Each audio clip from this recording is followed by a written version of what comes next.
The second World Cup race of the year was on the Pacific coast in Huatulco, Mexico. 56 women from right around the globe lined up for the beach start, and it looked like a very open field. The American, Annika Koch was wearing number 1, fresh from a top 30 finish in Leeds the previous weekend in the World Triathlon Championship Series. But in the water, as ever, it started with so many women so close to each other, but it didn't stay that way for very long, because we were about to witness an absolute swimming masterclass from the Italian Bianca Seregni. We've seen it before from her in patches, how good she is in the water. Some issues for those a little further back in the field, in mid-division.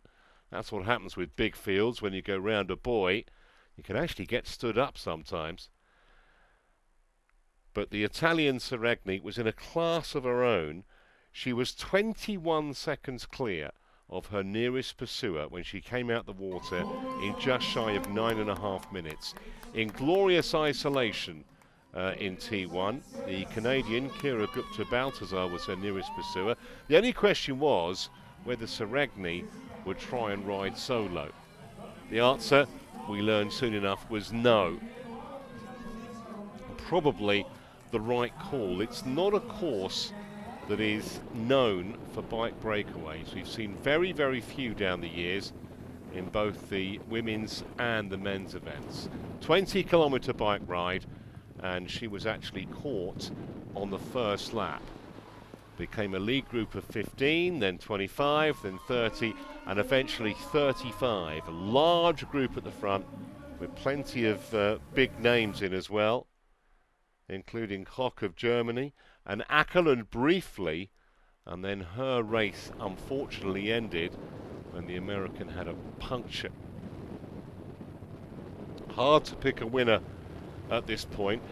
One of the reasons there's hardly ever breakaways here, you see the straightaways of the course, 2 long straightaways, 2 180-degree turns at each end of the course. So they came through to take the bell with just 5 kilometres left on the bikes, and it was clear now that it would end up being a 5,000-metre running race for the medals. Excellent transition from Koch, who'd never been too far off the front of that bike group. A couple of the Japanese just coming in as well. And early on, it was Baptista of Brazil in the centre of your screen was prominent, along with Emy Legault of Canada. But Koch went to the front early, a real statement of intent from the German, and she was absolutely determined to stay there. Meanwhile, Seregni was now third and trying to hunt down the Canadian Emy Legault, who was racing in second place at that stage. The German, who's 23, a bronze medalist at the Under-23 World Championships last year. And no one was going to stop her, claiming her first ever World Cup medal, and it was a gold to boot. A brilliant battle for second and third. Seregni had got past Legault and looked certain to take silver, but as they came round the corner, the Canadian had got back in front of the Italian, her first ever World Cup medal, and it would be a silver. A second bronze at this level for the Italian, who you might have seen claim bronze in Calovivari last September.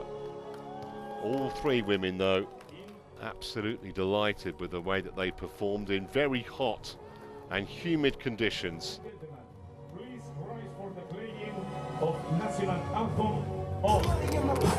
Battle resumes in Montreal in a fortnight. Yeah, it's amazing. I'm so lucky that I take the win here. I hope for a podium.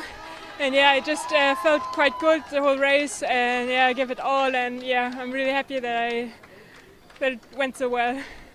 It was a huge pack on the bike, and on a kind of bike that you have to concentrate the whole time, right? Particularly when there's such a big group of you together. Yeah, first we was a bit smaller group, but we didn't really work, so ended up in a big pack. And yeah, it was you really have to stay focused the whole time, because the street was not always so well and a lot of course, so